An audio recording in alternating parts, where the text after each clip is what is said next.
হলাম আবার আগামী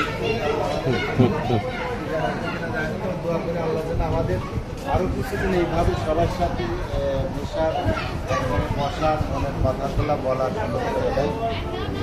আর আমার অনুরোধটা ওইটাই যে এই বছর শেষে আমরা 3-4 লাখ টাকা খরচ করে করলাম আলাদা।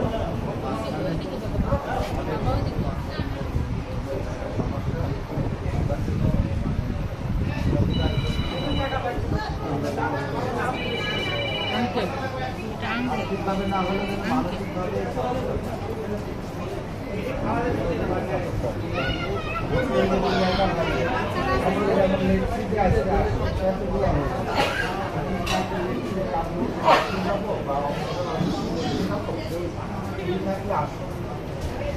আর ফোনের অপেক্ষা করা দরকার না।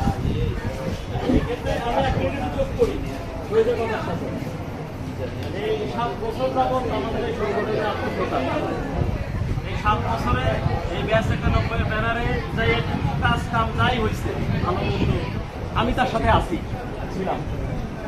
তাতে মানে শহীদের কথা প্রেক্ষিতে যেটা বলতে চাই সেটা হচ্ছে যে আমরা যদি ইস্যু তৈরি করেছি, যে ইস্যু তৈরি করে বন্ধুদের কাছে সার্ভ করছি, সেটা মানে সাথে সাথে গৃহীত হয় নাই এরকম কোনো রেকর্ড বা এরকম কোনো উদাহরণ কিন্তু নাই। আমাদের যারা, আমি সবসময় একটা কথা বলি যে আমাদের যারা বন্ধুরা আছে, এরা যারা মানে মেধাবী ছিল বা ভালো ভালো পজিশনে আছে, এদের পজিশনের চাইতে এরা মানুষ হিসেবে অমায়িক, প্রত্যেকে এরা হিউম্যান বিং, এরা খুব মানে উন্নত মন মানসিকতা আমাদের বন্ধুরা। এটা আমি খুব ফিল করি আর কি এই বিষয়টা। আমরা এখানে নাম মেনশন না করি, নাম মেনশন করি যে সেলিম আছে, অসীম আছে, লিটন আছে, হ্যাঁ সরজিৎ আছে, এদেরকে আমরা বলছি, সাথে 5 মিনিটের ভিতরে রেসপন্স করে নাই, এরকম কোনো ইস্যু নাই। সোহাগ আছে, পান্না আছে, আমি নাম বলতে গেলে হয়তো কেউ বাদ পড়ে যাবে। মানে এটা আমাদেরকে অ্যাক্টিভ হইতে হবে। আমরা যারা এখানে কাজ করি বা আমরা এখানে যারা দেখি সবাইকে, এখানে বন্ধু সংগঠনের আমি মনে করি দুইটাই কাজ। একটা হচ্ছে যে এই যে গ্যাদারিংটা করতেছে, সবার সাথে দেখাশোনা হচ্ছে, একটু আড্ডা হচ্ছে আর কি, ফাজলামে যেটাই হোক হচ্ছে, একটু খাওয়া দাওয়া হচ্ছে, আর আপদে বিপদে একজনের পাশে দাঁড়ানো।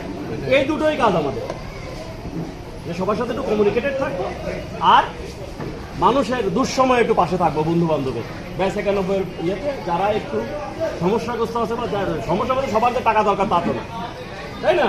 একটা মানুষ অসুস্থ হয়েছে, আমরা গেছি তার পাশে, 5 জন বসে আছি, তাকে সময় দিয়েছে, হাসপাতালে কাছে দেখতে গেছি, টাকা দেওয়াটা বড় কথা। তাইলে একটা বন্ধু আসছে বা গেলাম, এই ব্যাপারটা আমাদেরকেই করতে হবে, আমরা যারা ভেড়া মারাতে থাকি। তাছাড়া আমাদের সাইডে যারা আছে, আমাদের পারিপার্শ্বিক যারা আছে, এরা আমাদের সাথে অনেক মানে মানসিকতার দিক থেকে আর অনেক ভালো, অনেক উন্নত। এটা আমরা এই 7 বছরে একাধিকবার প্রমাণ পাইছি।